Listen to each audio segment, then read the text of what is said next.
entrepreneurs didn't always have access to. In my corporate career, after decades, I decided that I wanted to do more with Could you take us back?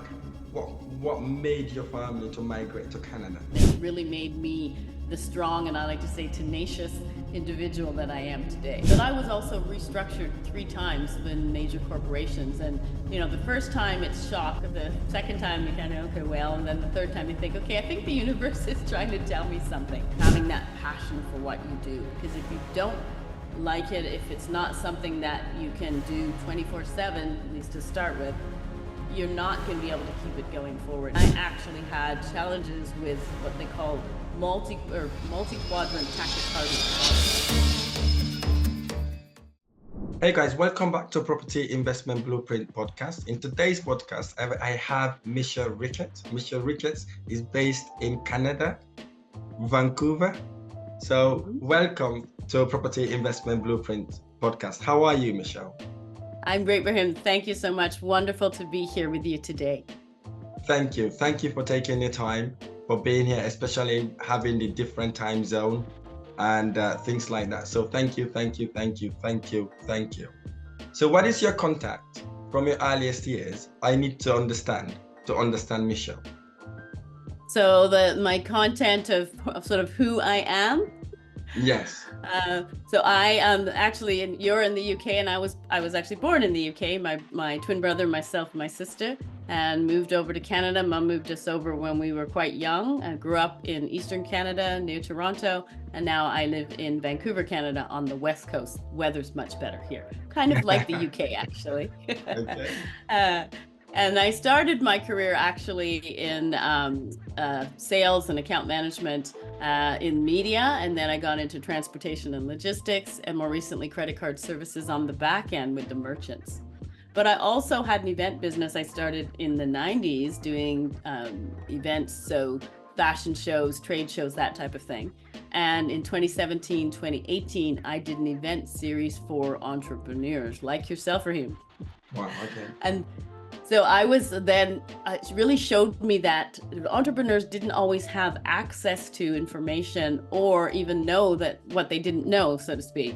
And so having been restructured in my corporate career after decades, I decided that I wanted to do more with entrepreneurs and really work with them to see how I could help them, guide them forward. So as a business consultant, I now work with business owners, small to medium-sized business owners, and we do some work with corporate as well. But it's really looking at that foundation. What do they have in place that they can then grow on? And it's not reliant on them. And Right. part of that is being able to have their intellectual property. I'm sure you have lots of elements of your intellectual property, everything from talking points to taglines, all of that, Rahim. For a lot of people, they don't have that. So once you have your intellectual property and your foundation set up, now you can start to make money, so to speak, while you sleep. You've got that recurring revenue, and you can start to step away from your business. So that, in essence, is what I help to business owners to achieve. Fantastic. Thank you. Thank you for sharing that with us. I'm going to touch on that in a minute. But I'd like you to take me back at your younger self, right? So if I really want to get to know you, so one of the things, you were born in the UK. So could you take us back? What made your family to migrate to Canada? So we can understand where you are. Yes, absolutely. You may be aware that in the, I'll say 50s and 60s, the English government had gone to the Caribbean to entice individuals to come to the UK to become doctors, nurses, different people in the medical profession, because they foresaw that there was going to be a shortage down the road. And that's how we ended up in the UK. My mom was in Jamaica, and she went to London to study to become a nurse, and she did. And that's where we were born in the UK. So that was how we ended up there. Wow. So brilliant. So I know that we've got something that we call the Windrush generation in the UK. I'm not sure if that's the time that happened, but yeah, I think they went to the Caribbean and Africa, took lots of people to help them with healthcare, and sometimes wars as well. So yeah, so wow, that was a great thing to have been able to make that leap of faith, your parent, to say, you know what, I'm going to leave Jamaica, move into the United Kingdom, and life is going to be amazing. So yeah, so thanks for sharing that with us. So looking back, when you were young, how was life like when you were at your younger self with your parents? Yeah, so my mom raised us as a single mom. She has one of the strongest women that I know, raising 3 children on her own. We were only in the UK for actually till my brother and I were 5, and then we moved over to Canada. And mom said she wanted to be able to have a different life. And that's why she decided to move. But I have some memories of the UK, and I've been back several times now. I have friends there, so I do return. So I have some memories of Devon, a few memories of being at school and that type of thing, but not a lot. But growing up was hard. I mean, she was a tough cookie. And I'm actually going to be writing a book. Well, I wrote the first chapter of a book last year, and I'm going to be writing a book I'm working on right now to come out later this year or early next year that will really delve into some of the background. We don't have enough time here to get into all of it. But Mom was tough. She ruled with the iron fist, so to speak. But that, even though at times as a child it was hard, as an adult, I see the value in what she did. And it's really made me the strong, and I like to say tenacious individual that I am today. Fantastic, good.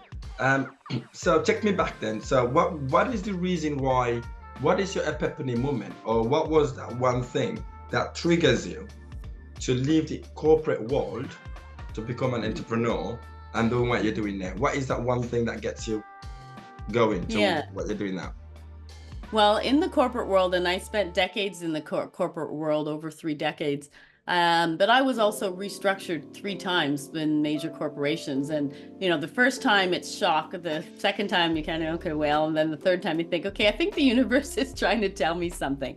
But it was always an opportunity. So each time it moved me forward, it moved me on to something better. And so I was in a group that was restructured the 3rd time. And I said to some of them, it's a business. They have to run the business as they see fit. It's not personal. Our managers and the different individuals that had to have that conversation with us, you could tell it was hard in most cases. So it's something they had to do. And I saw it as an opportunity. And for me, it was the opportunity to start my consulting business because I felt the universe there was talking to me and I needed to listen. So that's what I did. Fantastic. Well done. So how's that going on with you? It's going really well over the past number of years working with business owners. Of course, with any entrepreneur type business, you're always looking to generate more leads, get clients, bring people in, all of that. So that doesn't change. My brother, and I often have that conversation because I was an account executive and I was in sales. I said to him, it's not a lot different. You're only as good as your last sale, and you're always looking to what's next, bring that next sale in. So entrepreneurship is very similar. The difference being you don't have a paycheck on the back end. You pay yourself. Yes, absolutely. So it really, you have to focus on, and that's what we do. And my brother and I this year, our focus word for this year's revenue, and looking at different ways to generate that, to get those different channels of income that I mentioned earlier. That's what we want to do as well. I'm truly inspired by people like yourself. So looking at starting that business to where it is now, what were your biggest challenges you faced when you started that adventure, and how did you able to overcome it? Well, really the biggest challenge of any startup is getting your systems and your processes in place. Every business is built on that type of foundation. You have to have that structure. It's like building a house. You have to have that structure to be able to build from. And without that, you can't start putting on a roof of a house and not have the wall set up and not have the floor set up. So business is the same. So working on your systems, your processes, understanding how you're going to get your product or service from creation to client is key. So being able to get that in place. And for a lot of entrepreneurs, it's all about them doing the work, getting things in place, setting everything up. As soon as you can bring others in, whether it's a virtual assistant, I will say your first 2 engagements you need from whether it's a contract or employment perspective, are a lawyer and an accountant. If you haven't studied in any of those two fields, you shouldn't be doing those two things. So, and then you can also add a bookkeeper as well to that. So those are your first steps. And then from there, you look at what else can I either delegate or eliminate, and doesn't need me as the owner, as the founder, to be able to do. And that's where a lot of businesses struggle. And my brother and I have used that same formula to be able to bring others in to do some of what we do. As a consultant, it's a little different to having a product, because a product you can have others make. As a consultant, you really need to, or a service-based business, you really need to see what elements can you have others assist you with in what you're doing that don't take you to do, or have something, a course, a program that you've done that's separate to you doing it live, possibly, that you can now have as an additional revenue stream. So you really have to look at that, and those are the elements that we're putting in place as well. Fantastic. Thank you so much for sharing that with me. Suppose then I am a marketing, maybe consultant. I'm looking to start my marketing business. I know a lot about marketing, obviously. That's the reason I want to start that business. So, but I haven't got exposure of running a business. So what advice would you have for someone like that? Yeah. Well, I will say I don't typically work with startups. I'll usually work with businesses that are a little further down the road, so they have something that I can work on. But as a startup, I would suggest it's no different to what I just talked about, which is having that foundation in place to be able to, whether you're doing marketing, whether you're doing a product, service, it doesn't matter. You still want to have that foundation of your processes in place, and make sure you really touch on 5 key business areas. So what's your leadership and management going to look like? Your sales, your operations, your marketing, and your finance. And those are the areas of business that are key for each business. So I start with categorizing the systems and things that need to go into each of those areas. Now, they may not each be a priority to start with, but you're going to touch on all those areas for what it takes to have your business in place.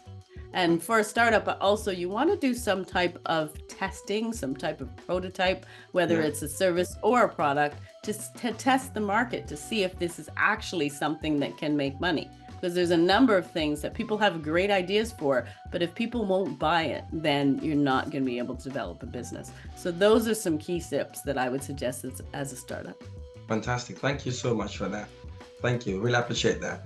As a successful entrepreneur, what advice would you give to Black and ethnic minority individuals looking to start their own businesses in countries like United Kingdom and Canada? Well, for anywhere globally, it really is, first of all, having that idea and that passion. And my brother talks about this a lot, is having that passion for what you do. Because if you don't like it, if it's not something that you can do 24/7, at least to start with, you're not going to be able to keep it going forward. And there's tough times. I was just speaking with a client who's going through some rough times. And I said, it's part of entrepreneurship. It's not sweet sailing. We see these people on social media who make it look like it's all, rainbows and unicorns.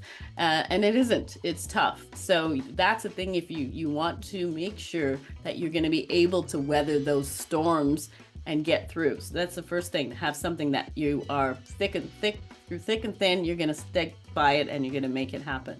And then know that you can do it. Know that, yes, what you see on social media, that's often inflated. But if you have the drive and the passion, that's getting you halfway there. Then you take that idea and you can move forward with that. But it's enabling yourself and being your own motivator, as well as knowing that you can do it. Others have done it and you can do it too. So there's really being able to believe in yourself and have that confidence, and talk to others. Don't operate in a silo where it's just you. Talk to other business owners, talk to others where you have your idea, talk to others as you get things moving, talk to successful business owners, talk to people that are where you want to be. And that will help you to really get started and know, okay, you know what, I can do this. No NBA player or golfer or any Olympic athlete starts out and all of a sudden they're there. You've got to put in the time, you've got to put in the work, and in some cases, you got to put in the years to get to that. But when you do, you have that reward. Fantastic. I heard that saying that said, work behind closed doors when no one is watching you, right? Yeah. If you can do that, you could be a successful entrepreneur, because it's very, very motivated. You have to be self-motivated. Literally, you have to be on it all the time, as I said, 24/7, without worrying about getting paid. That is a very good way of thinking about it. Let's look at passive income. You talked about passive income earlier. Yes. So could you discuss some effective strategies that one could use to generate passive income and being able to run their business whilst having good time with their families and spending time the way they want it, without worrying about the business going bankrupt or falling apart? Well, and there's really stages of business, and the first thing you want to do is get the business up and running, that the business that you first sort of see in your mind's eye, that vision that you have, to get that up and running. But as you're doing it, you want to first of all set it up, as they say, and I think Simon Sinek is the one that says, with the end in mind, so that you want to, are you going to pass that off? Are you going to sell it? Is it something you're going to take, to the grave, so to speak? But you want to set it up with the end in mind. So that's the first thing. And with that, you want to look at what can make you money while you sleep. Now, often a product is a lot easier to think in that way, because there's often offshoots of it, or there's accessories to something. So there's additional pieces or sizes that you can set up. One of the things that my brother's company, Digital Samurai, does is help businesses to be able to have that recurring revenue by putting a system in place. So say, for instance, we're working with a client that is a service business, and you're developing courses and programs and that type of thing. So with that, when you offer your programs and your services, you want to have different levels, different price point levels, but also different levels of learning for that course. The product would be the same. You want to have, as I said, different sizes, different accessories, all of that. So as you set those various things up, that's where the passive income comes, because now they can make you money by selling them to on different platforms to different audiences. And if you have different silos, we have a client that has golf courses and nurseries, as well as other growth type businesses and garden type businesses. So she has different silos that she can sell, and different target audiences that she can sell to. But you want to make sure that when you're actually putting your passive income channels in place, so to speak, you're talking to one group at a time. You're not trying to. Isabelle Mercier, who is a marketer here in the Vancouver area, she speaks to talking to the jungle. You can't talk to the jungle. You've got to talk lion, tiger, giraffe. They don't all speak the same language. And I love that analogy. So when you're looking at your target audience, you need to speak their individual language and not try to be all things to all people. Fantastic. I love that answer. Thank you. Thank you. So let's talk about support. How important it is to have a mentor to mentor you along this way, and joining a community of supported entrepreneurial, especially when you are struggling as an ethnic minority. Absolutely. And I love that you asked me that, Rahim, because I'm not sure if you know, but I actually am a chair for a group called Grow Your Biz. And this was started, I want to say, about 13 or so years ago by a lady by the name of Barbara Mowat. And I have a group, so it's individual boards, and it's made up of entrepreneurs. So we have different entrepreneur members that sit on our boards to represent their own business. And it is a paid group, but it really gives you that peer-to-peer advisory and support. And to your point about a mentor, so yes, you can have an individual mentor or two, but to have a group of peers, and when I say peers, it's business owners. You're not in the same business. You may not even be quite at the same level, but when you have that group to be able to engage with and touch base with, to run things off, really get feedback, that is one of the things that the group members say is key, is to have that, both that engagement, that support, and the accountability. Because we meet monthly, we come back, and we always say, what are you asking us to hold you accountable for? When we come back next month, we're going to ask you about that. So that accountability is huge. So it's important to have something like that. And some people find there's networking groups and there's other types of groups, but to really have a peer-to-peer, whether it's an advisory board like I am with Grow Your Biz, or if it's an individual, you want to have that accountability. You want to talk about your challenges and have them assist you with them. You want to see what's your wins that you've had. And where did you learn something with something that you've accomplished so maybe you would do it differently next time. So those are all the things that we talk about in our group. We also bring in development. So you want to say, what's an area that I want to learn about that I need to know more about? Is it sales? Is it marketing? One of your areas of expertise.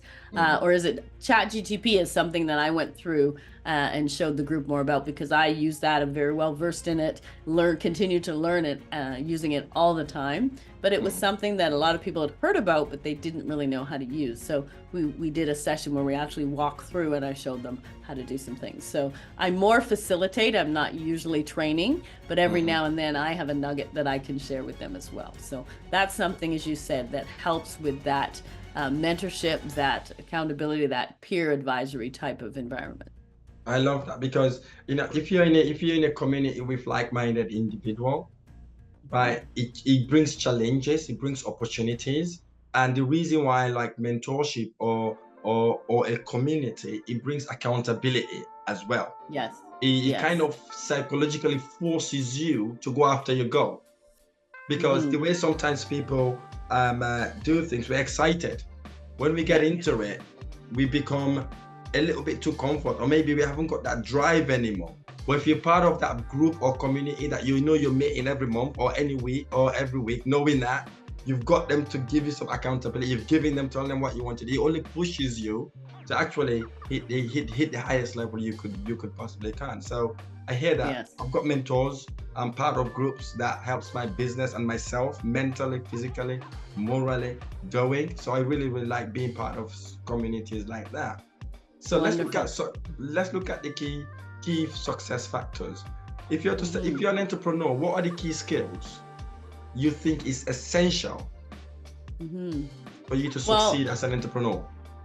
I would say one of the biggest things, and I talked to this in one of my keynotes, is your communication and your engagement. Because a lot of what we do in life is about communicating, whether it's with clients, whether it's with team members, employees, whoever it may be.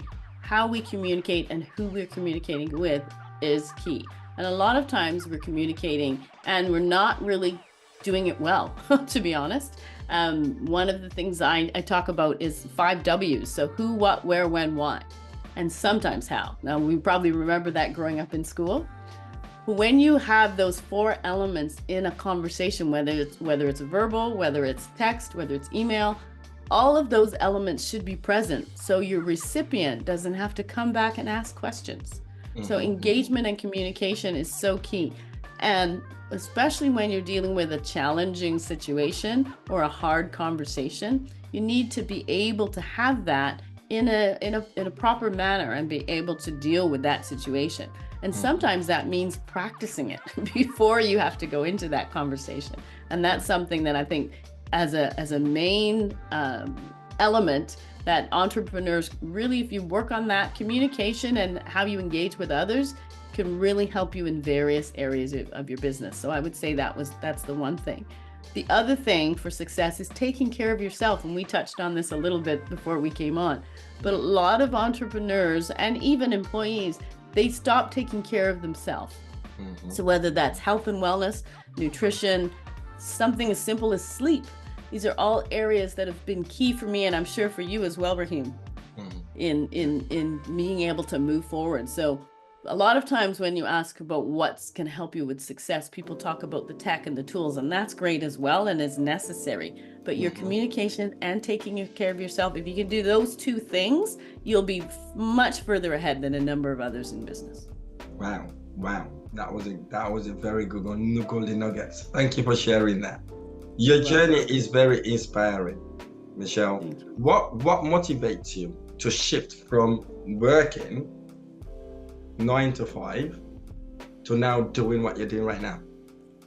Well, I'll say, being restructured was a big motivator.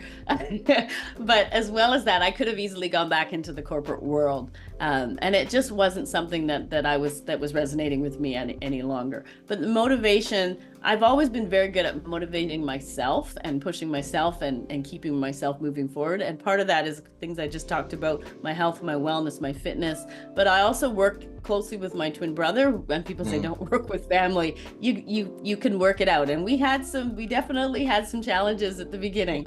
But we both bring talents to the table, and we have complementary talents, but we also have things that each one of us is different in, and the other doesn't do as well. So that's something that adds to that as well.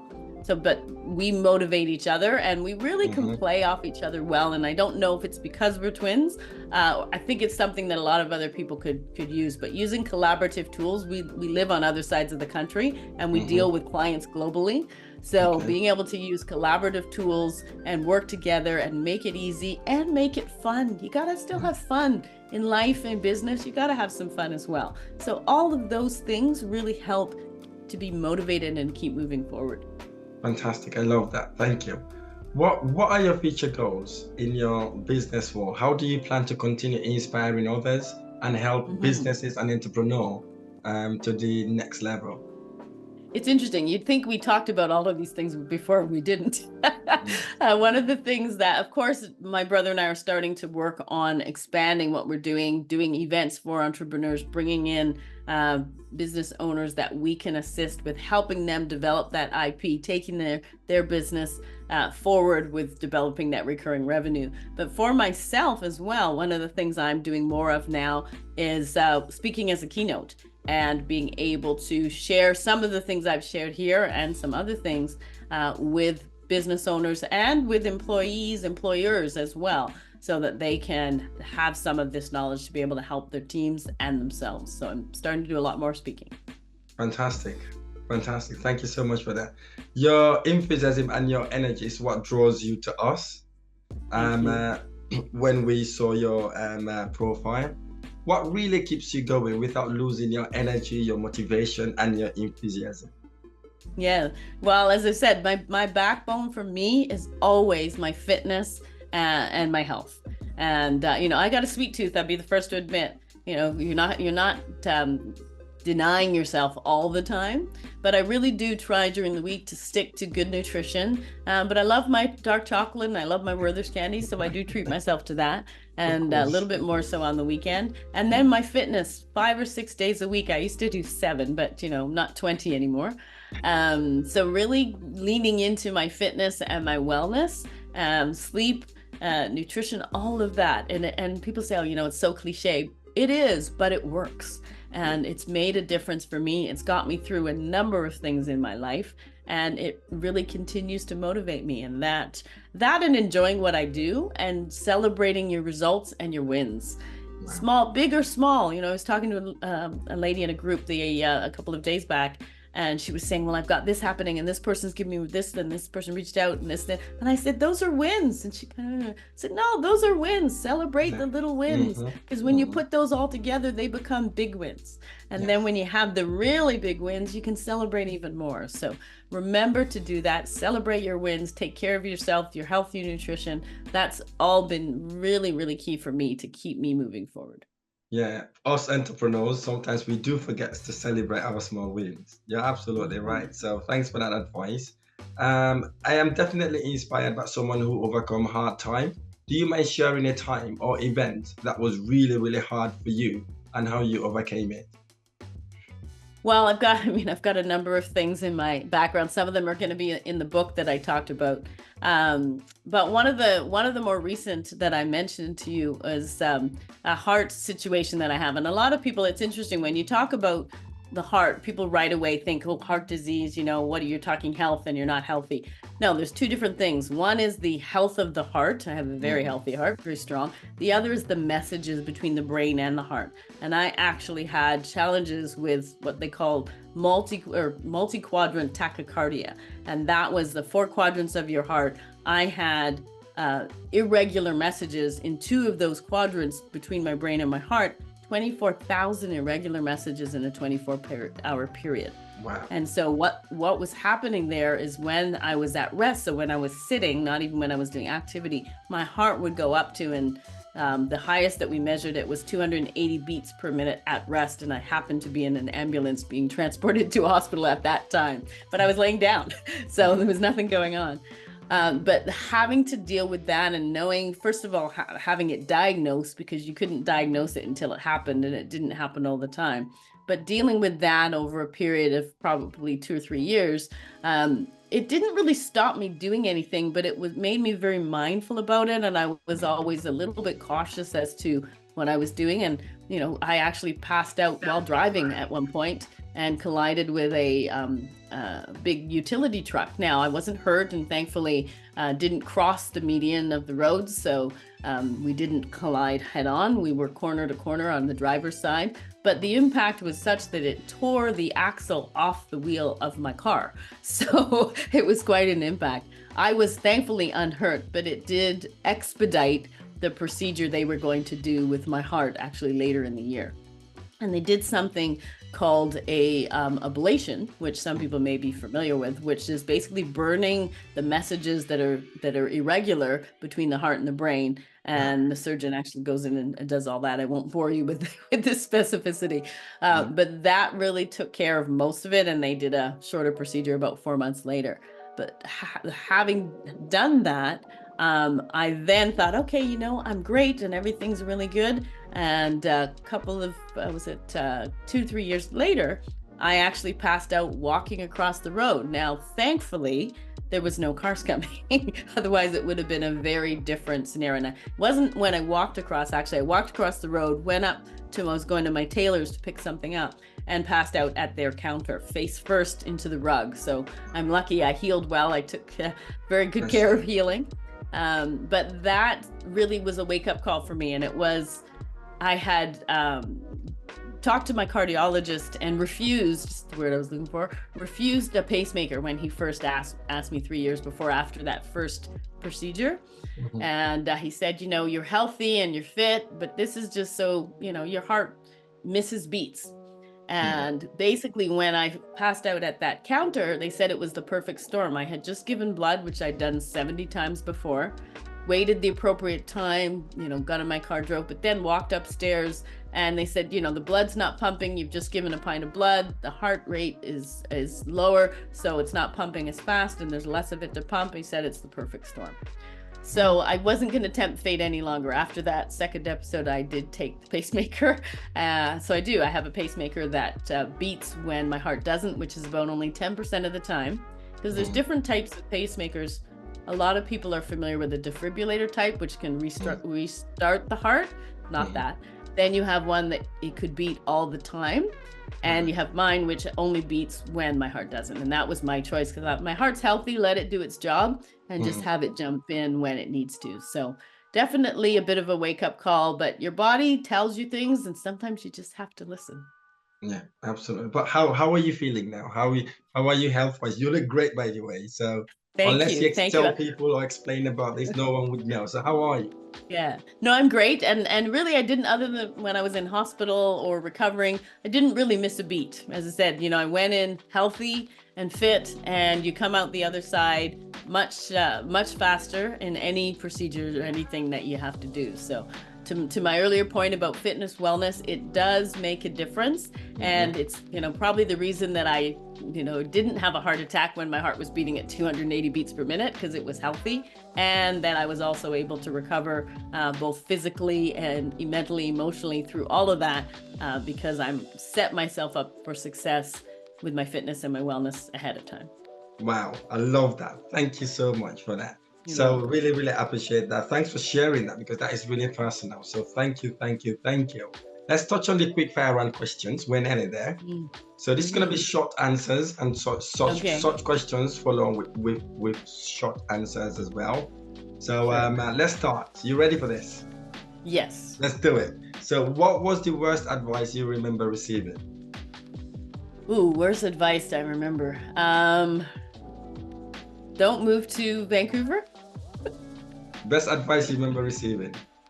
The best advice I can do whatever I put my mind to. Good, I like that one. Your biggest regret? My biggest regret was not keeping in touch with a friend who's now passed away. I would have liked to kept in touch more often. Is there something you believe that lots of people disagree with? That's a tough one. Nothing jumps to mind. I might have to come back to you on that one. Okay. What's the best book you've ever read or listened to? I do audiobooks. I'm not so much a hardcover reader. Ooh, the best. That's also a tough one. I've done a number of biographies, and I don't know if I have one best one, but I really enjoyed Andre Agassi, tennis player, pro. I also enjoyed Matthew McConaughey. Andre Agassi's is one, Matthew McConaughey's is Green Light, and Rob Lowe, and Things I Wouldn't Tell My Friends. Those are probably the three that stand out for me. Does money change you? I would like to say no, because money is something that, we all strive for, and it makes life more comfortable, but I would hope that it doesn't change me. Does money make you happy? To some extent, because it removes the worry of paying for things and not having enough of it. But you also have to rely on life and other things for happiness. Absolutely. Is there something you used to strongly believe you recently changed your mind on?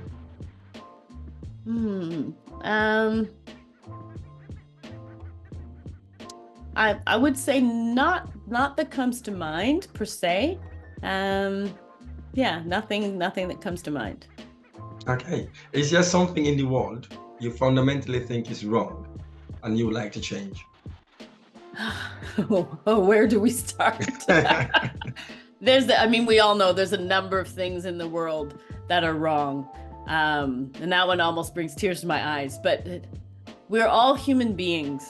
We have to treat each other as such. Doesn't matter where we are, who we are, what color of our skin, our religion. We have to treat each other as equal human beings. Sure. Yeah. Thank you. This podcast is called Property Investment Blueprint Podcast. What does Property Investment Blueprint means to you? It's really providing the framework, the blueprint, for property investing. And investing in a property could mean buying your own property. As I'm a homeowner. It could be investing in land elsewhere, which I've also done. Or it could be doing something with a partnership, which I have a friend who does partnerships in condominiums. So there's a number, or develop new developments. There's a number of different ways that you can invest in property, but having that blueprint, that framework, is somewhere where you want to talk to an expert about it and not just go out there and, God forbid, find everything on the internet. Talk to an expert, talk to somebody who's done it, really understand the way to do it, and then you'll have the right blueprint. Fantastic. Final one. If there's only one person you'd love me to interview, who would that person be and why? To interview? Yes. It would be my brother. He is passionate about what he does, helping entrepreneurs, but his true calling is working with African youth. His goal, his vision is to empower 1 million African youth entrepreneurs, and his team of workers are African youth that he teaches, he trains. It's not like a school where they pay for a course. They get taught, trained, and then they can do jobs that they get paid for. So yes, it would be my brother. Fantastic, no problem. I would love to have him on. I'll ask you for his details later on. What an amazing way to end. That was an absolutely amazing, great special moment with you. If someone is interested joining your programs or learning about what you do, where should they follow you and where are the best places to contact you from?